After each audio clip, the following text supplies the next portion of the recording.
بستێ لە زەوی ماوە لە ژێر پێم نەخزاو بێ یا بەندێکە دیواری بەهەستم نەڕزاو بێ کام داوە ناڵاوە لە قاوچی هەڵەداوم کام شێوەیە مردن لە ژیان هەڵ نەخزاو بێ لەو دڕکی تەلی بەینی مرۆڤایەتی پرسن لەو دڕکی تەلی بەینی مرۆڤایەتی پرسن زاورێکی لە کام لاوێ بە لەشمانە چزاو بێ خوێنم بەدەمی عاولەمەوە بۆ چیە ئاخر خوێنم بەدەمی عاولەمەوە بۆ چیە ئاخر چی کردووە ئەم هۆزە کە شایانی سزاو دێ من کوردم و هەرگیز لە وەتەن نەمدی و چاونم مێژوم نییە ڕۆژێکی بزەی لێ نەدەزاو دێ بەم داخەوە لەم کەونە گەلاونەی دەنە بەرمان ناوبینی هەناوێکی بە ئاخ هەڵ نەکەزاو دێ ڕۆشن نییە تاوێ بەشەوە ڕێگە لە پێمان تاوێ ئەمە لەم خەڵکە هەموو کاوری نزاو دێ سڵاو و ڕێز و حورمەت بۆ بینەران و بیسەران من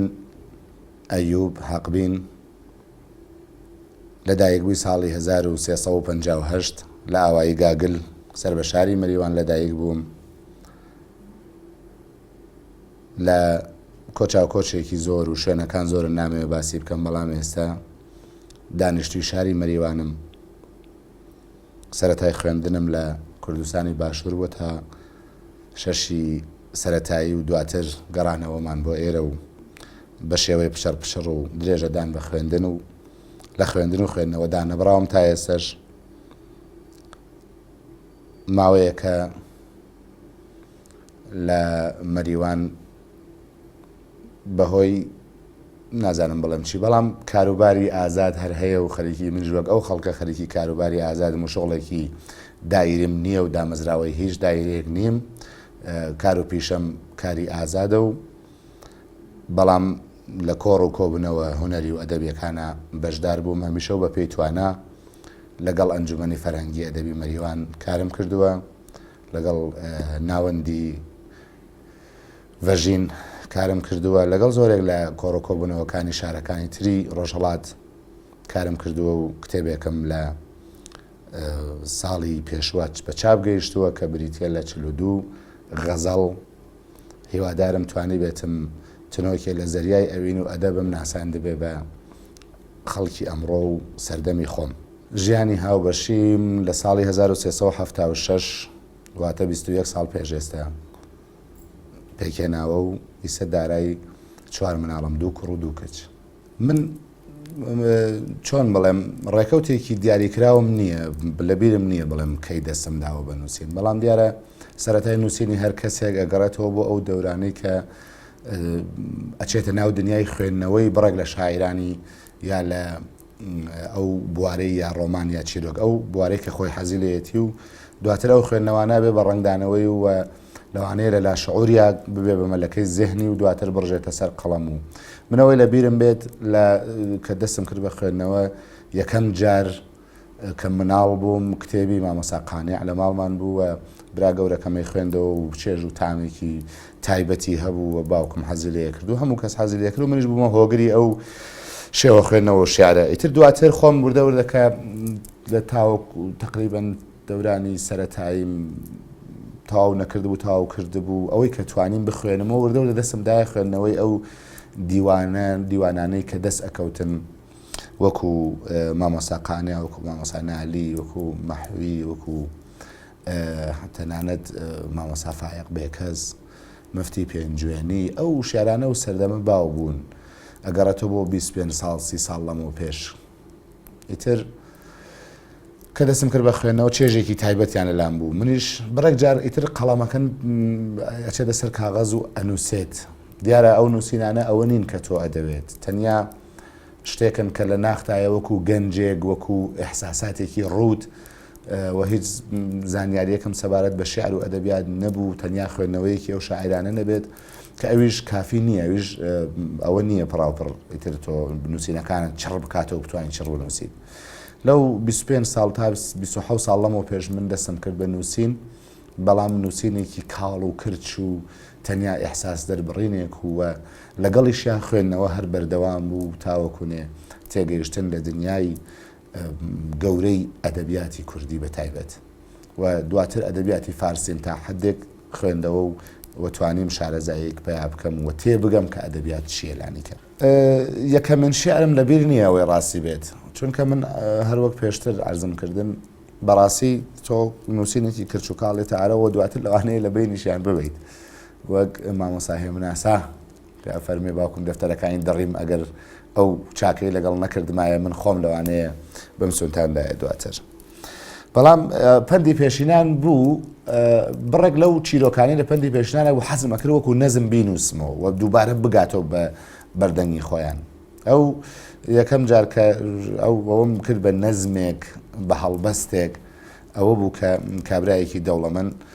لە لادەیەکە ئاڵێ کابرایەکی فەقیر ئەڵێ نازانم جوان لەسەر خەیاڵنی مەڵە گەنمەکە مشک خواردوویەتی و خەڵک گاڵتەی پێکەن بەڵام کابرای دەوڵەمەند ئەڵێ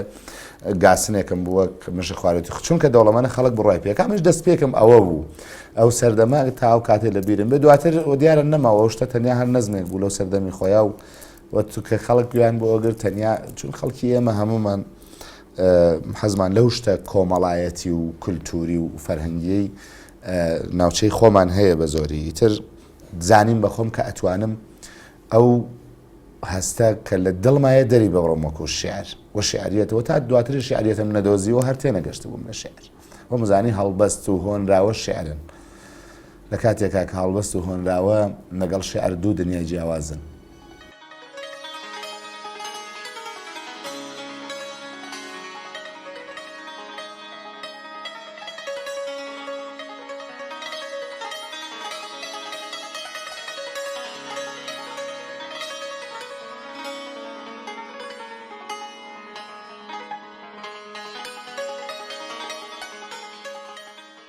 ئەوەی ڕاستی بێ لە کاتەکانە و لە مەقتەعی زەمەنیە ئەو کەسانی کە هاندەری من بوون فەرقیان هەبووە چەند کەسێک بوون. یەکەم جار وەکو بنەماڵە زۆریان پێ خۆش بوو کە من بڕێکشت ئەنووسم و ئەی خوێنمەوە بۆیان و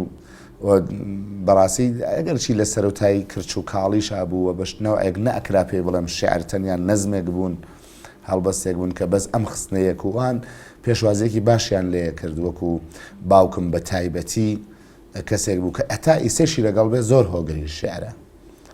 زۆر هەر باوکم بوو بەوەی کە دیوانی مامۆستا قانیع لە ماڵی ئێمە بخوێنرێتەوە من شەیدای ئەو دنیا گەورەی مامۆستا قانیع و ئەدەبیات بەگشتی ببم خێزانم وە دواتر کە وردە وردە نووسیم و کۆمەڵگا و هاوڕێکانم و ئەو کەسانە تا حدێک وایە نەکرد کە بەڵێ تۆ شتێکت تایە و ئەتوانی بەهرەیەکت هەیە و ئەتوانی ئەم بەهرەیە پەرەی پێ بدەیت منیش وردە وردە لە هاوڕێیەتی و دواتر گەشتە کەسانێک کە شێعر ناز بوون و لە قۆناغەکانە جیاواز بوون و من هەتا ئێستاش سپاسیان ئەەکەم ئەگەر لەوانەیە لە بری ئەو هەڵمان و ئەو تەشوێقکردنە ئەگەر سەرکوتیان بکردمایە نەمتوانیایە تا ئێستا شێعر بنووسم. بەگشتی من حەزم لە غەزەڵە من شەیدای غەزەڵم من لە غەزەڵە خۆمە بینمەوە لە غەزەڵە دنیامە بینمەوە بە دەرەجە بە یەکەم شت نالی لای من زۆر پێ معجیبم دواتر مەحوی دواتر بە پلەی خواردتر وەفایی و دواتر مامۆستا ناری هەتا بە غەزەڵەکان ئەزانی چۆنە ئەوەی کە ئەو شعرەی من پێی معجیبم ئەو شاعرەی من بەڕاستی زۆر بە شاعیرەکە بە هەموو ناتوانم شاعیرێک بڵم هەموو شعرێکی بەلام و شعرەتی تایەوە جوانە و شەیدایم چونکە هەر شاعیرێک ئەتوانێت شعری هەم بە قووەتی بەهێزی بێ و هەم لاوازیشی ببێت و من لە سا هەشتای شعرەکانی مامۆستا نالی لەلام چۆن بڵێم پیرۆزن لەلام ئەو شعرن کە من بە ئەو شعریەتەن کە من شەیدای بووم و بە پلەی دووەم مەحوی دواتر ناری و تا ئەو مامۆستا هێمن وەرچەرخانێکە لە ئەدەبیاتی کوردیا بەتایبەت لە کلاسیک ئەگەر چی پێش مامۆستا هێمنیش سوارە و گۆران ئەو گۆڕانکاریان لە شێوازی نووسینی کلاسیکی شعری کوردیا ئەو وەرچەرخانەیان دروست کرد بوو و بەرەو نوێخوازی بردەبوویان بەڵام لە کلاسیکە من وازانم مامۆستا هێمن وەرچەرخانێکە لە ئەدەبیاتی کلاسیکی کوردیەوە بە شعری مامۆستا هەیە من زۆر معجیبم بۆ شعرەکانی بەتایبەت ئێوارەی پاییز کە تۆ بەبێ ئەوەی بتەوێت لەگەڵ خۆی ئەدبا ئەو ڕوانگە ئەو ڕوانینە تازەیی لە دوای ئەو هەموو هاتن و مشک و خوتەن و ناف و عنبەر و مسکین و باغ و پەرژین و بولبول و فەزای لادێ مامۆستای من ڕۆئەکاتە دەستەواژە تازەکان و ئەیانهێنێتە ناو ئەدەبیاتی کوردی و ئەو نوێگەریە کە ئەیکا لە کلاسیکە و بەبێ ئەوەی هیچ ساختارێکیش بشکێنێت ئەتوانیوێتی ئەو نوێگەریە لە زمانە لە بەیانە لە وێنە و خەیاڵا بکات و تۆ بەبێ ئەوەی خۆت ئاگاد لێ لە ئێوارەی پاییزا کاتێک خۆ دەبینی تۆ ئەگەر وەرزەکە وەرزی هاوینیش نەبێت تۆ لە وەرزی هاوین ئاژی لە ناو شعرەکەی ئێوارەی پاییزی هێمنە و لەگەڵ ڕۆحی هێمنە. لە بنەماڵی ئێمەیە بە شێوەی چڕی بەو شێوە چڕی کە گەیشتوێتە ئامانجووە کارەکانی بەرچاو بێت نە دیارە لە زۆر لەگە لە بنەماڵەکانە کەسان ئەگەر پێیابن بۆ دڵی خۆیان ئەنووسن وەکو فارسەکانڵەن دڵنویشتە ئەو دڵنووسراوانە تەنیا بۆ خۆیانە و شتێکە هێرنە سەر کاغەز بەڵام ئەوەی کە وەکو گۆرانی بێژمان بووە من ئامۆزاکانم گۆرانی بێژن پورزاکانم گۆرانی بێژن بەڵام وەکو شاعیر و کەتوانی بێتی بگەینێتە ئامانج بەرحاڵ وتم لە بنەماڵەمانە من کەسانێک بوون وەکو خوشک و برا کە نووسیویانەوە بەس بۆ دڵی خۆیان نووسیوە و دواتر نەیانگەیاندێتە ئەو ئامانجە یا تااقەتیان لێ نەماوە یا گەشتون بۆ مەبەستی کە بۆیان نووسیوە یا هەر شتێک بووە نەیگەیشتێتەوە ئامانجە بە شێوەی چڕی لە بنەماڵی ئێمەیە کەسێکی تر لەسەر نووسینی شعر بە تایبەت کاری نەکردووە. من ئەگەر کەسێک داوام لێ بکە بۆ شعر خوێنە من هەر شعرێکیان بخوێنمەوە بۆ من وەکو یەکوان فەرقی نییە چونکە وەکو ئەو لە چۆن بڵێم ئەو تۆ جاری وایە لە شوێنێک دانیشتە بەڕاستی ئەو شتە پێژێ داوات لێکن شعر بخوێنین تۆ شعرێکمان بۆ بخوێنەرەوە من ئەگەر کەسێک داوام لێ بکات لە هەر شوێنێکا بێت هەر شعرێکم بەدەستەوە بێت یا ئەویان جایە دوو بواری یەکیان ئەوڵە ئەو شعرم بۆ بخوێنەوە یا ئەو پێشتر بیستویەتی و ئەوێ لە زاری خۆتۆ بیخوێنین تۆ ئەمەیان جیاوازە بەڵام ئەگەر من خۆم هەڵی بژێرم هیچ فەرقی نییە بەلامەوە هەر کام لە شعرەکان بەدەستەوە بێت ئەی خوێنمەوە چونکە من شعری بۆنەیی نانووسم زۆر کەم و ناتوانم بینوسم چونکە بە شعری بەو شێوە شعریەتی تیان نابینم شعریەت دابەزێ لە شعری بۆنەییە ئیتر شعرەکانی من گشتین زەمانێک ناناسن مەکانێک ناناسن و بۆیە دەست بەمە هەر کامێکیان وازانم تۆ وەکو ئەوە پرسیارە وەکو وای تۆ لەم بپرسی لە مناڵەکانت کامیانت زیاتر خۆش ئەوێ من ناتوانم بڵێم کامیانم زیاتر خۆش ئەوێت.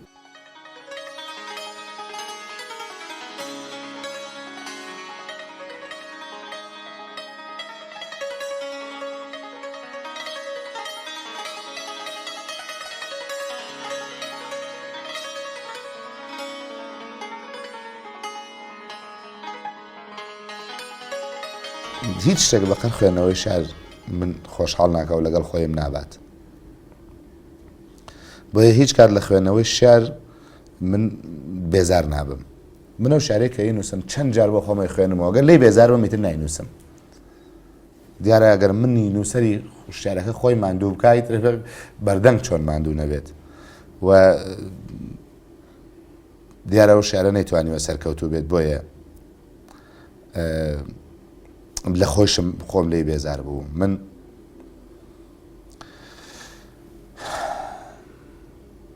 شعرێکی تر کە لە حەزم کرد بۆتانی خوێنمەوە شەرمی بولبول تێکەڵی ئاوەنگە تاشینی چرۆ شەرمی بولبول تێکەڵی ئاوەنگە تاشینی چرۆ چڵ بە چڵ هاوارە بۆ نووسینەوەی دینی چرۆ شار بەجاورێ هەڵدەخاوگوێ بۆ شنەی سۆزی بەیان چۆن بە شەمشاڵی زەمن دەخواتەوە بینی چرۆ بۆکەیت هەڵگرتووە شیوەن بە کاتم ئاسمان چاوی هەورت بۆ چییە ئیتر کە نەیبینی چرۆ گڕ هەتاکەی پێیەسووتێ ڕەنگی سەوزی باوەڕان وەی بە حاڵی ئەو دەمەی دەگرێ ڕەخورچینی چرۆ دەستە ڕۆحێ بوونە خوێنی داوری هەرماونی ئەوین دەستە ڕۆحێ بوونە خوێنی داوری هەرماونی ئەوین تا هەموو وەرزێ لەبەرکەن ئاورەزووی چینی چرۆ خەو لە چاوی ناکەوێ ئەستێرە تا هاژەی گەڵا کەس دەکا شەوکاتە کاوتە خەونی زیوینی چرۆ قەت نەکەی پاویز بهێنی زەردەوەرزی مردنت قەت نەکەی پاویز بهێنی زەردەوەرزی مردنت تاوکە شێعرێ هەڵوەداو بێ بۆ دەمی ژینی چرۆ تاوکە شێعرێ هەڵوەداو بێ بۆ دەمی ژینی چرۆ پێشکەشتان وێ دەمە شارێک بوو کە لە دوای کارە ساتی دڵتەزێنی ئەو شەهید بوونی ژینگە پارێزان شەهیدانی دارستان کاک شەریف و کاگومێد و ئەو دوو هاوڕێکەی تریان و ئەوە بەزێنمە هات و نووسیم نەک وەک بۆنەی بەزیتر تۆ هەستێکە ئەدگرێت و تۆش لە شوێنێکە ئەڕژەیتە دەرەوەی تر شعر بۆ هاتن من وازام کادوسات ناناسێت جاری وا هەیە تۆ هەی قەڵەم هەیە دەفتەر هەیە کات هەیە بێدەنگی هەیە هیچت بۆ نانووسرێت جاری وایش هەیە لە قەڕە باڵغترین شوێنی شارە یاخە دەگرێت بەدەم ڕێوەی نووسیت لە گۆشەیەکۆ لە ئادەی لە باقی لە سەفەرا لە هەموو شوێنێکە شعر کات و سات دیاریکراوی نییە بڵێ ئالە و کاتا من دانیشم لە شوێنەکەوەەوە کە دانیشتی بۆی تر پێڵەن شارێکی کۆششی و تۆ خەریکی شعر نانووسی خەریکی نەزم نووسیت هەڵبەستێک ئەنووسیت و شتێک هەڵبەست و شعر یا نەزم و شعر جیاوازیان ئەوەیە شعر خۆیەت و بۆ خودی نووسەریش مەهار ناکرێت تۆ ناتوانانی مەهاریکەی و ئەڕژێ لەسەر کاغەز و بەڵام نەزم ئەوەیە تۆ دائنیشی بۆیت بەس قافیە و ڕەدیف ئەخەیتە یەک و ڕیزیانەکەیت و ئۆیتر ئەبی وازانی شتێک شعرت نووسیوە ئەمە شعر نییە یا ڕووداوێک ڕووەدا تۆ پیای هەڵەچنی و ئەم ڕووداوە ئەەکەی بە هەڵبەستێک یا بە نەزمێک کە بەداخۆ زۆرێک لە نووسەرانی ئەمڕۆ ئێمە کەوتونەتە ناو ئەو داوە و خۆشیان نایەنەوێت لێ دەرباز بن ئەوە شعر نییە شعر کاتێک لە زەمیری ناخوداگاتۆ لە لا شعورتۆ یەخەی گرتی و ڕژایە ناو شعورت ئیتر تۆ باوەڕکەت بڕێک جار وتم نووسەریش بۆی مەهار ناکرێت هیچ کات و زمانێکیش ناناسێت هیچ موقعەتێکیش ناناسێت لە هەر کات لە 24 سعات بێ ئەو کە هات یەخە دەگرێت من شعری شادیم نییە شتێکم بەناو شعری شادی نییە من شعرەکانی من ڕوودانێکن کە ئەو ڕوو ئەدەن لە ئەمڕۆی کۆمەڵگای خۆماندا ڕوو ئەدەن لە دنیای بەتایبەت ئەوینداریە زۆر شت ڕوو ئەدا و من ناڵێم بۆ ئەوەم نووسیوە بەڵام کاردانەوەیان لە سەر ڕۆح و جەستەی تۆ ئەبیسیت تۆ هەستی ئەەکەیت بەپێی ئەو زەمانەی کە تایە ئەژیت ئەو شعرانە زۆرتر خەمیان هەڵگرتووە و شادیەک من نابینم بیریشم نایە شعرێکم بۆ شادی نووسی بێت من تەنانەت گوێ لە گۆرانی شادیش ناگرم ناتوانم لەگەڵ ڕۆحمان نایێتەوە بە شێوەی جددی شعری نوێ نانووسم بەڵام بە شێوەی جددی کلاسیکە نووسم و کلاسیکێک کام کلاسیک ئەو کلاسیکەی نەکە بە زمانی نالی و مەحوی بنووسم و لەگەڵ ڕێزمایە ناگەمە ئەو ئاستە هەرگیز ناگەمە ئەوان لە لووتکەیەکان بەڵام منە بێ و سەردەمە بەجێ بێڵم کلاسیکێک چۆن بڵێم بە نوێبوونەوەیەک لە ناو کلاسیکێک بە زمانی سەردەمی خۆم ئەوەی کە ئیسە تۆ سەیری نالی ئێمە کاتێک کە باسی غەزەڵەکەین و ئەدەبی کلاسیک ئەەکەین لایەنی غەزەڵەکە ئەدەبی کلاسیک سێ بەشە بە بۆچوونی من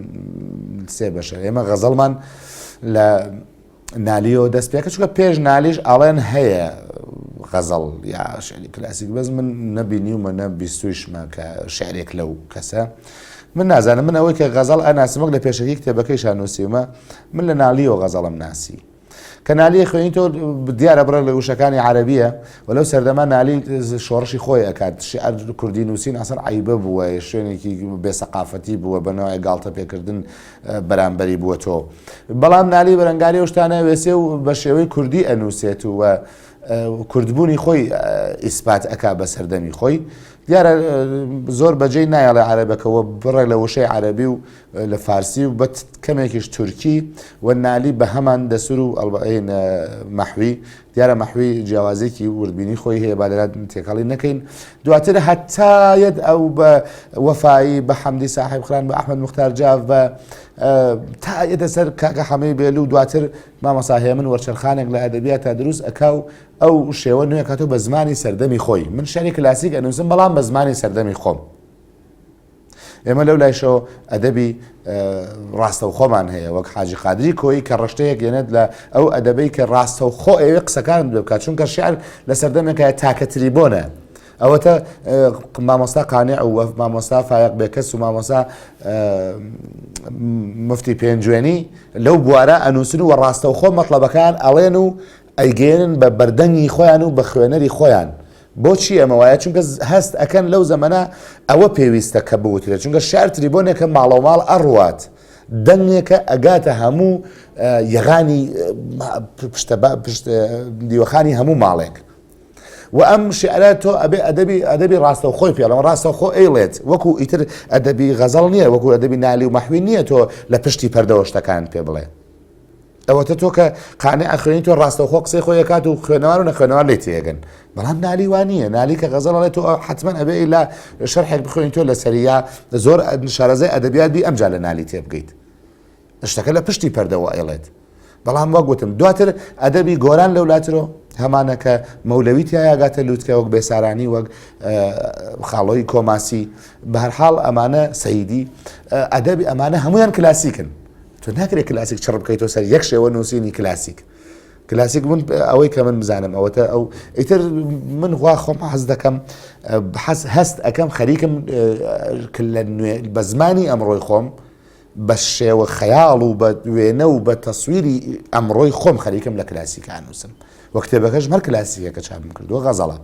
بەڵام ڕووداوەکانی من ئیتر لە شارە ڕوو ئەدەن لە شارەکانە چکە بمانەوێت نەمانەوێت ژیانمان بەنەوەیەک ڕووی کردوتە شاری بوون ئیستا تۆ کام لادێ ئەبینی جیاوازێکی لەگەڵ شارە ببێت ئەو تۆی نییە بەگشتی ئەگەر چی من باوەڕم وایە شارستانێت لە ئاسیا هێشتا نەگەیوەتە ئەو ئاستی کە بڵێن شاری ئەژین بەڵام بمانەوە نەمانەوە ئەو قۆناغەمان بڕیوە کە ئیتر گوڵ و بولبول و سروشت و کە و کۆتر و نازانم مشک و خوتەن و نافە و عەمبەر و مسکین و ئەمانە هەتا حەزکەی ئیتر خشتی پێ وتراوە تۆ ئەگەر بیڵی ناگەیتە نالی نەتوانین لەو دەرچیت تۆ بێ ئەو بەجێ بێڵین ئەو نالی یا مەحی بە ئەو باخەیە کە ڕۆشتون چ دەستە گوڵێکیان بەجێڵاوە تۆ ئەو دەستە گوڵە بچنی نەک ئەوەی کە ئەوان چنیویانە تۆ بیهێنیتەوە دووبارە بیچنیتەوە تر من گوێت بۆ ناگرم کەوابێ تۆ ئەبێ ڕوودانەکان ڕووداوی ئەمڕۆ بن دەنگەکەت دەنگی ئەمڕۆ بێت ئەسڵ ڕوانگەکەت ڕوانگەی ئەمڕۆ بێت لە شعرەکە بەڵام با کلاسیک بێت من شعریەت بەلامۆ گرنگە قاڵب بۆم گرنگ نییە شعریەتم بۆ مهمە تا چەندێت تۆ شعریەت ئەتوانی دروست بکەیت ئیتر قاڵب ئەبزارێکە تۆ یا پێی دەرئەبڕی یا پێی دەرنابڕی کەرەستەیەکە وەکو بەرهەمەکانی خۆم یا شعرەکانم من کتێبێک بە ناوی پارەکەس بە ناوی کاتی سفری پێگەین کتێبێکم چاپ کردووە یەکەم بەرهەمم بۆ تا ئێساش هەر ئەمەیە کە 42 غەزەڵی لە خۆی گرتووە ئیتر بەرهەمێکی چاپکراوم نییە وەکو کتێب بەڵام لە ڕۆژنامەکانە بۆچی نە بڵاو کراوە تۆ شعرەکانم لە کۆڕ و کۆبوونەوەکانە زۆر بەشداریم کردووە ئیتر ئەوەتە تۆش ئەمڕۆ دنیای مەجازی کارێکی کردووە کە تۆزێک شتەکان زووتر لە جاران نەک تۆزێک زۆرتر لە جاران بڵاو ئەبنە و ئەگاتە بەردەستی بەردەنگ یا خوێنەر ئیتر یەکەم کتێبم بۆ تا ئێساش بەڵام ئەگەر عومر باقی بێت لەمە دووە ئەگەر بتوانین بەرهەمی تریش چاپەکەین و ئەگەر پێمان بێەوە بتوانم ئەو کارەی کە لەم کتێبەیە کردومە دووبارە ئەمەش بەجێ بێڵم ئەگەر لە سێبەری ئەم کتێبەیە بمێنمەوە هەر چاپینەکەم باشترە ئەگەر توانیم ئەم کتێبەش بەجێ بێڵم و تۆزێک خۆناغێکی تر پێشکەوەم ئەوە بە دڵنیاییەوە چاپیەکە مەجموعەیەک شتم هەیە بە ناوی نامەکانی بەرەبەیان بەڵام شتێکن تەنیا لە بینی چیرۆک و پەخشان و شعرە ویستم تاقیب بکەمەوە هێشتا ئازمون و خەتایە یا سەرکەوتۆ بمیان نابم بۆیە هیچ لەبارەوە ناڵێم هێشتا نەگەیشتومەتە ئەو ئامانجەی کە خۆم ئەمەوێت بۆیە ناتوانم جارێک لە سەریان هیچ بڵێم ئەوەی کە بەشداریکردن لە کۆڕ و کۆبوونەوەکانە یا فستیڤال من لە مەهاباد شرکەتم کردووە لە ئەدەبیاتی ناوچەیی دووەمین بەرنامەیان بوو هەڵبژێراوە لەوێ لە فستیڤاڵی پەرژە لە کامێران 2 ڕۆژ بوو کە لە 5 مەحافەزەی 5 پارێزگای کوردستان و بە ئیلام و کرماشان و سنەوە من لەوێ خەڵاتی پێدرا. دواتر لە بانە لە دیواندەرە لە ئەوەی کە لە بیرم بێت لە مەریوان چەند کۆڕێک زۆر بەشداریم کرەوەی کە لە بیرم بێر ئەوانن کەم شاری و کوردەواری بێ وەلە هەڵەبجە لە فستیڤاڵی دەنگە جیاوازەکان لە هەڵەبجەی تازە لەوێ بەشدار بووم. بەشداریم کردووە لە زۆرێک لە کۆڕۆکۆبوونەوەکانی سەر لە خەیاڵم نییە و لە ڕۆژنامەکانیش لە ماتکوهان لە سیروان لەو شوێنانە بڵاو بووەتەوە و شارەکانم بە چاپ گەیشتون وەکو تاک تاک.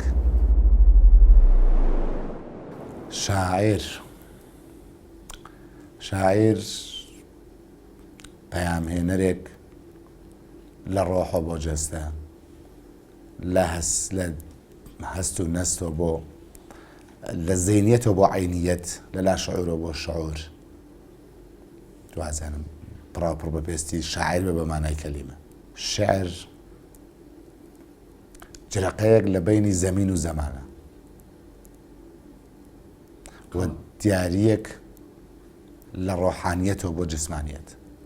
و شۆکێک لە مردنەوە بۆ زیینوبوونەوە. بزەیەک لە ناوەڕاستی فرمێسکەکانە، گوڵێک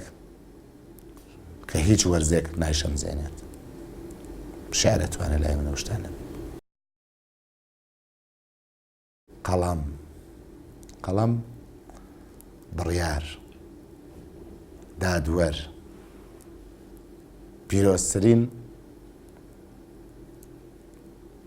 چۆن بڵێم پیرۆزترین دەسەگرەی بەشەر کە بەرەو ئەستێرە بتبات. تەکیەگایەک کە تۆ هەر کا دەتوانی پاڵی پێوە بیت. نووسین هەڵڕژانی ناخێک، هەڵڕژانی ئەو شتانی کە ناتوانیت بیانڵیت بە دەنگ، دەرخستنی خانەکانی ڕۆح، ڕاستگۆیی، ئەو شتانە لای من نەگەیەنێت. نووسی چارشێوە دێڕ ڕوود بە ئامێزی دیەم چارشێوە گەرناساندووە، ڕوود بە ئامێزی دیەم چارشێوە گەرناساندووە، تاخەتی شیارم شەقاومێ ناوزی پێتی چاندووە، کونجی شەو نازارە گێڕێ نەخشی تۆی ئەلبۆمەکان، هەر خەیاڵێکی بەسووچی شێوەیەک سەلماندووە، تا بەرامەی تۆ گەیشتن تاوڵە ماونای هەڵمژین، سەردەمێکە ژین چ شیرین مردنی لاواندووە، مەیلی ئازادی مە ئاڵا بەو گرەی سەرپۆشەوە، کردنەوەی خەونێکە ژینی بۆ زەمەن تاساندووە، ژینی فرمێسکێ ئەگەر تا لێوە پێوێ ڕوومەتت، ژینی فرمێسکێ ئەگەر تا لێوە پێوێ ڕوومەتت، ساڵەکانی عومری تا ئەو دیوی من گریاندووە، واژەکانم چۆن نەڕێژن تا سەمای سنگت شعر، ئەو کەراماتی هەنار و بەفری وا ڕووشاندووە، خوێندنەوەی تاوزە بەرۆکی پەنجەرەی ئاڵانە چاو، دێڕی چار شێوێ کتێبی شاورەکەی شێواندووە، دێڕی چار شێوێ کتێبی شارەکەی شێواندووە. ئەوەی ڕاستی بێت هاوڕێی شاعیرم زۆرن، من بەسەر چاوەی کە وەکو شاعیر هاوڕێم من ئەوەی کە لەبیرم بێترسم بڕێکیان لە بێت چێ دواتر گلەیم لێ بکەن، بەڵام ئەوەی تا شوێنی کە یادەوەری هاوکاریم بکات کاک حەمەستێقی کەریمی، کاک فاتیح یارژەنگی لە مەریوان تەبان مەبەستە یا لە شوێنەکانی تریش نازانم، بەڵام ئەوەی کە لە مەریوان من کاکە عەتا وەلەدی، خاتو حەمیدە بینەندە، خاتو نەرگەس حسەینی، ئەمانە پێم شاعیرن و شعریان جوانە. و هەروەها ئەگەر کاک حسێنی فیداکار، کاک عوسمانی جێما و کاک حاجی ئەحمەدی بارامی، کاک حامیدی بارامی کوڕی کاک حاجی ئەحمەد، ناڵم ئەگەر بەبیرم بێتەوە ئەگەر لە شارەکانی تریش مامۆسا ئاسۆ لە بۆکان من یەکەم هاوڕێ و خۆشەویست و نزیکمەوە لێرەشەوە ڕێز و حرمەتم هەیە بۆی وەک مامۆستایەک سەیری یەکەم کاک عەزیزی میرزا قادری لە بۆکان لە بەشی باشوور کاکە نەبەز پێنجێنی کاک هاوڕێ حەمامین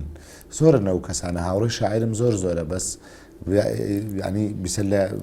لە بیرم نین و داوای لێبوردنیان لە یەکەم ئەو کەسانی کە ناوم نەبردن چونکە بەڕاستی من ئێجگار هاوڕێی شاعرم زۆرە و ئێجگار شعریش لە لای من کاریگەرە بەڵام بەداخۆ لە بیرم نیە و ئێستا بەرنامەکە جۆرێکە و دیارە یادەوەریەکانم هاوکاریم ناکەن بۆیە لێرەوە داوای لێبوردنیان لە یەکەم ئەوەی کە ڕاستپاردەیەک بمبێت من وەکو بچووکترین ئەندامی ناو شاعران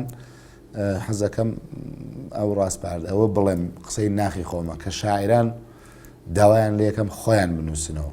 ئەو شتێک کە ئەی بینن خۆنووسینەوە زۆر شەرتە ئەوە نە خەڵک بخوێنەوە هەتا خۆیان نەدۆزنەوە بەداخۆ بڕێ کەس کەوتۆتە ناو ئەو هەڵا ئەڵێ من ئەگەر بخوێنمەوە چمە سێبەری شاعرێک نا تۆ بێ ئەو نەبخوێنی تۆ هەتا خۆت ئەدۆزیتەوە ئەگەر خۆت نەدۆزیتۆ تۆ هیچ شت نەکردووە ئەگەر شاعرانی پێش خۆت بەجێ نێڵێت و هەنگاوێک شعر نەبیتە بەرەوە هیچ شت نەکردووە ئێمە زمانێکی بەرفراوانمان هەیە بەو هەموو زاراوە و بنزاراوانەوە کە هەمانە زۆر دەوڵەمەنە شاعران ئەگەر خوێندنەوە بکەن بەڕاستی ئەگەنە ئەو ئاستەی کە بتوانن هەرچیان بێت بە زمانی شعر بینووسن خۆنووسینەوە زۆر شەرتە کۆپی نەکردن تۆ ئەگەر شێرکۆ ئەڵێ وشەی ناشعرمان نییە بە شەرتێ شوێنی خۆی بدۆزێتەوە شاعر ئەوەیە کە شوێنی خۆی بە وشەکە بدۆزێتەوە و بتوانێت ئەو شتێک کە لە ناخی خۆیان تا بێڵە ئینا ئەو حەقی نەبێت کۆمەڵگا چۆن بیرەکات و ئەوی جواب بۆی بنووسێت کە کۆمەڵگا حەزیان لێ بێت نە ئەمە دابەزینی ئاستی شاعرە بۆ ئاستی کۆمەڵگایە کە ئەو کۆمەڵگا چەند کات دوای ئەوە بەرزە بێتەوە ئەو بەجێمێنێت شاعر ئەبێ کۆمەڵگا بە دوای خۆیان ڕابکێشێت دەبێت پێشەنگێ بێت لە دەربڕینی جوانیەکان پێشەنگێ بێت لە حتا ئەگەر شتەکە ناحەزەکانیش بێت شاعر پەیامنێرێکە پەیامهێنەرێکە بەڵام بەشەرتێ پەیامەکە خۆی بێت ئیسە تۆ لە شوێنێک لە منزەرەیەکی زەر زرێباری ئێمە بە هەزاران وێنە کێشراون بەڵام تۆ ئەبینی لە پڕێکە یەک وێنەیە جیاوازە لەوانی تر یعنی ئەکرێ ئەم جیاوازیە دروست بێت تۆ بە دەنگی خۆت بدۆزی تۆ ئەبێ بگەڕێ بە شوێنەوە خۆت چۆن بەیان ئەبێ بە بەیانی تۆ چۆن تۆ خۆت ئەنووسی تۆ چۆن تۆ وێنە و تەسویر و خەیاڵە گەهێنیتە ناو شێعر کە پێش لە خۆت نەهات بێ ئەمە شەرتە ئەگینا من هەر ئەو تەسویرانە کە پێشتر بوون و هەردوو بارێکەمەوە ئیتر هیچ ئەمە پێیان تەسویرێکی سواو هیچ چێژێک نابا بە بەردەنگ وەکو یەک شکلات وایە یەک جگلێتێک کە تۆ ئەی خۆیت و هەتامەکەی تەواوەتی لە بیرت نامێنێت ئێمە ئەگەر ئەو بۆچی تۆ ئازاین لە کوردەواری ئەمە شاعیرمان کەم بووە بەڕێژە لە هەموو گەلێک شاعیرمان زیاتر بووە چونکە داخمان زۆرتر بووە بەڵام چێ ماوەتۆ ئەوانەی کە خۆیان بوون من داوامەوەی لە شاعران بەس خۆیان بنووسنەوە شاعر هەستی بەوە کرد کە کامە خۆیەتی و ئەو خۆیە ئەنووسێتەوە ئەتوانە شاعرێکی سەرکەوتوو بێ بۆیە عاجزانە داواکەم لەو کەسێک کە ئەنووسێت بخوێنێتەوە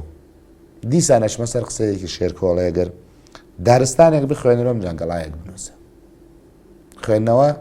یەکەم شەرتە بۆ مرۆڤبوون بۆ نووسین بۆ تێگەیشتن لە دنیا بۆ تێگەیشتن لە ژیان لە مەرگ لە باوەڕ لە ئایدۆلۆژی لە هەر شتێک تۆ ئەدەوێت خوێندنەوە ئەو ڕۆحە و ئەو هەست و بۆچوونە دروست ئەکا کە تۆ خۆت کەشفت نەکردووە ئەو بۆت کەشفەکە خۆنووسین و خوێندنەوە داواکاری من لە شاعرە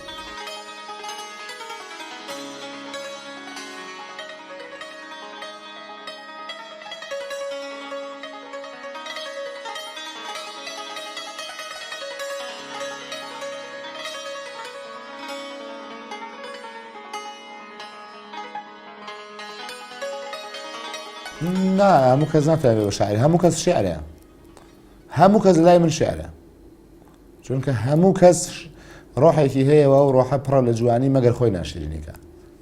و ئەو کەسە خۆی شێعرە بەڵام ببێ بە شاعر ئەمە ئەبێ هەوڵی خۆیەتی و تۆ ئەبێ و ئیحساسەت ببێ ئەو هەستت ببێ ئەو دەرک و بۆچوونە لە ڕۆحتا ببێت ئەو ئیلهامەت ببێ ئەو کەشفەت ببێ ئەو ڕوانگەیەت ببێ یعنی شاعر بوون گاڵتە نییە. من زۆر لەناو کۆڕووکۆبوونەوەکانی خۆمان لەگەڵ برادران کە قساکەمەڵە وڵی کۆڵە بەردکێشان زۆر ئاسانترە شیعر نووسین، چون کۆڵێ بەردە هیلاکە بی جەستەت هیلاکە بێت و ئەهێنی داین تو تاوە، بەڵام شعرێکە نووسیت ئەم شعرە تەسووری کۆنیتیان نەبێ، خەیاڵی تیا بێ، پەیامی تیا بێ و زۆر پەیامەکە زەق نەبێ و چوارچێوەی عروزی بێت، مۆسیقای لە خۆی بەرنەدا و تۆ ئەدەوێت چی بنووس ئایا شتەی ئەدەوێت لە دڵتا بوو لە ڕۆحتا بوو گەیاندت. هەرکەس ناتوانێت بێ بە شاعر. شاعر بوون گاڵتە نییە. ئەگەر هەرکەس بیتوانێت وایە بە شاعر ئیسە زۆر لەمە دەوڵەمەندتر بووین ئێمە کە لە کتێبخانەی کوردی ئێمە دیوانەکانمان زۆر لەوە زیاتر بوون، بەڵام نه لای من هەموو کەس ناتوانێت بە شاعر ئەگەرچی خۆی شاعرە هەموو کەس چونکە شعر چییە؟ بریتە لەو جرەقەی لە بینی زەمین و زەمانە شتێک ڕوو ئەداوە تۆ تا ئێستا نەتبینیوە، لایەکت بۆ ڕۆژ نەکات و تۆ تا ئێستا پێشتر نەتبینیوە، تۆ شتێکت بۆ کەشف ئەکا پێشتر نەتبینیوە. وە شعر نووسینی بەگاڵتە نییە. ئەگەرچی ئەمڕۆ بەداخۆ دیواری لە هەموو شتێک کورترە و هەموو کەس پیای سەرەکەوێ، بەڵام هەر وردە ئەو زەمنە خۆی ئەو کێشانە چارەسەرەکات و ئەو کەسانی کە دەغدغەیان نەبووە وردە پەراوێز ئەخرێن و ئەکەونە ناو لە بیرچوونەوە، ئەو کەسانی کە دەغدغەی بوو بە جددی و بە چڕکای لەسەر شیعر کردووە سەرەکەوێ و ئەمێنێتەوە و ئەوەی کە ئەسڵ بێت قەت نافەوتێت. ئەوەژی کە ئەسڵ نەبێت ئیتر خۆی زەمن پاکژیانەکاتەوە بژاریانەکات. ئێمە من لای من هەر کەس دروستبوونی خۆی مرۆڤبوونی شعرێکە، ئەگەر خۆی نەیشێوێنێت، بەڵام هەموو کەس نابێ بە شاعر. من تەنیا یەک پێنج خشتێکیم هەیە، ئەویش لەسەر شعری حەزرەتی مەحوی مامۆستا مەحوی. بەڕاستی لای من ئەم شعرە زۆر کاری تێکردن و وای لێکردم کە بیکەم بە پێنج خشتێکی و ببم بە هاودەنگی مەحوی و ئەگەر توانی بێتم. حیا هەڵخەی بەسەر دەرک و حەسارە، بخن کێ دڵ لە گۆماوی جەخارە، خەیاڵ بکرێ بە مژگاونی خمارە، بەجێ ناوێ ئەبێ ڕووکەی نەسارە، حەقی ئاداوی مەزنونی لە شارە. زەمانەکەی دەپرسەی کێ بەکارە، بە ئەمری کێیە کاوری کێیە زاورە، لەگەڵ ئەو لەشکرەی نەیبوو شماورە، کە چەرخە سکەندەری دی دەردەداورە، وتی ئەم هەم بووە هەم چەشنی داورە. ئەگەرچی پیاوی ناحەق بۆتە مەشهور، لەژێر دەستی دەچەرخێ خوارە تا ژوور، بە دوژمن بێ لە باکوور تاک و باشوور، هەتا حەق ناوسیڕە هەر حەق بە مەنزور، وەکو مەنسوور ئەگەر بمکەن بەداورە. هەموو ژینم بە فیڕۆچ و لە بیری،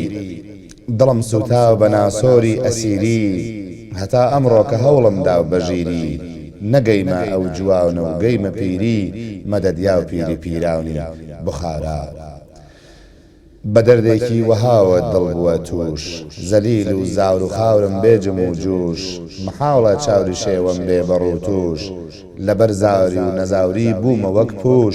دە ئەمجا ڕاو بوێرە من بەزاورە.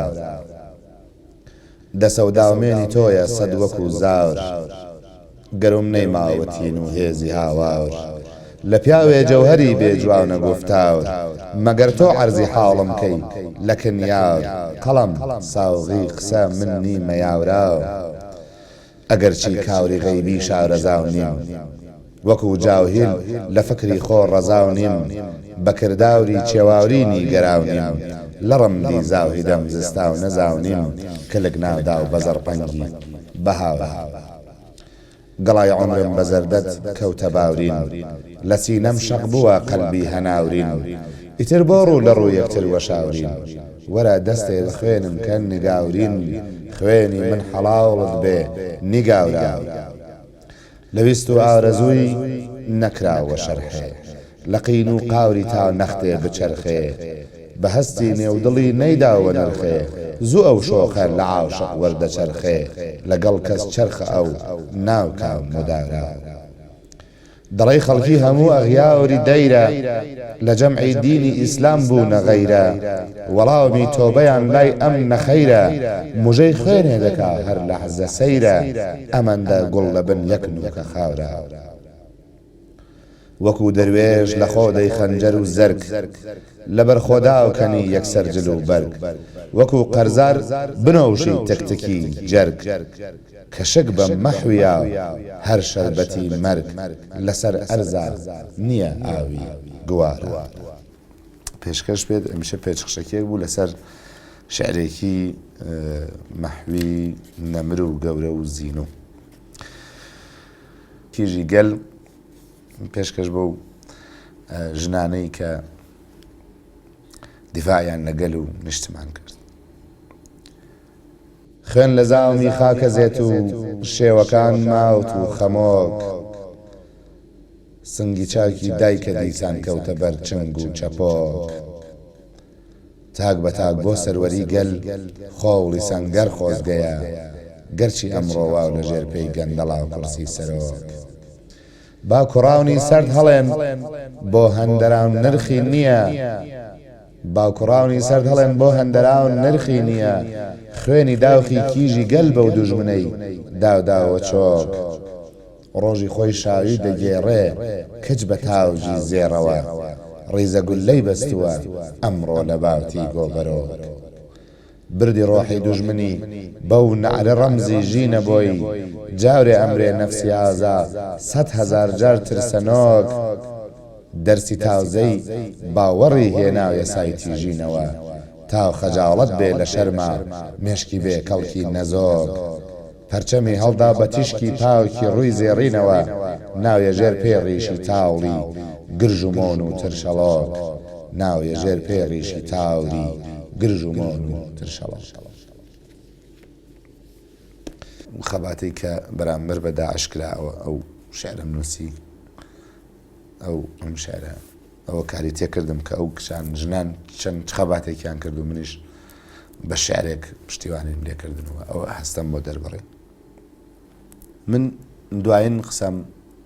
هیوادارم پێش ئەوەی کە دوایین قسە بکەم دڵی کەسم نەڕەنجان دەبێت و قسەکانم نەبوو بێتە هۆی ئەوەی کە کەسم بە کەم نیشاندا بێت یا کەسێک لە حەقی خۆی زیاترم پێدا بێت. سپاس بۆ بەرنامەکەتان کە زەحمەتان کێشاوە تەشریفتان هێناوە بۆ ئێرە و ئەوە جێ خۆیەتی کە من لێرەوە ڕێز و حرمەتم بۆ کاربەدەستان و کارگەڕانی بەرنامە ڕابگەێنم. هیوادارم توانی بێتم جێ ڕەزامەندی هەموو لایەک بم. ئەوەی کە دوایین وتم ئێمە میلەتێکین خاوەنی زمانێکی ئێجگار، جوان، گەورە، بێ نەقس. ئەگەر ئەو کەسانەی هەوڵیان داوە بۆ کۆکردنەوەی زمان وەک مامۆستا هەژار، ئەگەر بیخوێنی تۆ ئەزانی ئەم زمانە چەند زاراوە و بنزاراوەی هەیە. ئەگەر شێرکۆ بخوێنی تۆ ئەزانی چەند وشەی کوردی هەیە کە بە هیچ زمانێک مانا ناکرێتەوە. ئێمە خاوەنی کۆمەڵێک وشەین کە هیچ زمانێکی تر نیەتی. ئێمە خاوەنی زمانێکین کە ئەکرێت هەموو هەستەکانی پێ بنووسرێتەوە لە ناو بەتایبەتی شعر. وامەزانن شعر شوێنی دەربڕێنی ئێوە نابێتەوە. ئەگەر شارەزا بن، ئەگەر خوێندنەوەمان بێ و ئەگەر زمانی خۆمان بناسین،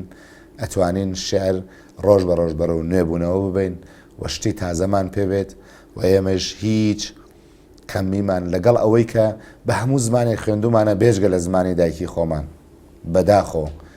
ئەتوانین هیچ کەم و کورتێکمان لە زمانەکانی تر نەبێەوە بەڵکو و پێشکەوتوتریش بین. ئێمە بەم هەموو بەرگری و بەم هەموو چەوساندنەوە لەسەر زمان نەخوێندنی دایکیمان توانیمانە ئەم هەموو گوڵە پێشکەش بە گوڵستانی ئەدەبیاتی دنیا بکەین، پێشکەش بە مرۆڤایەتی بکەین و ئەگەر کاتێک بێ ئەگەر بمان بە زمانی خۆمان بە چڕوپڕی بمان خوێندایە و بگەشتنایەتە ئاستێکی بەرز لە زمانی خۆماندا ئەبووە چیترمان بکردایە و دڵنیام پێمان ئەکرێت تکام خوێندنەوەیە لە هەمووان. خوێندنەوەی کتێب لەگەڵ دنیای مەجازی زۆر زۆر فەرقی هەیە.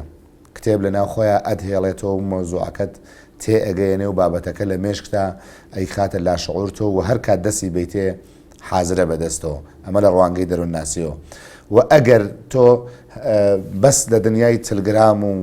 ئینستا و فەیسبوک و ئەو کورتە باسانە و چەکیدەی باسەکانە خوێنی تۆ شتێکی زۆر کورتە و جرەقەیەکە لە مێشکتا ئەڕوا و زوش لەبیر ئەچێتەوە و تۆ ناتوانانی بگەیتە ئەو ئاستە زانیاریەی من بەرەنگاری دنیا و دنیای مەجازی و نوێبوونەوە نابمەوە. بەڵام لەگەڵ ئەوەی شاوا ئەزانم خوێندنەوە هێشتا پێویستە بۆ نەمردن، بۆ زینومان هەر کە زواز لە خوێندنەوە بێنێ وردە وردە بەرەو مردن ئەڕوات تکایە مەمرن بخوێننەوە با بخوێنینەوە با تێ بگەین با پێ بگەین زۆر سپازیسان لە کۆتاییە هیوادارم توانی بێتم چەند ساتێک دڵتانم ڕازی کرد بێ لەخۆ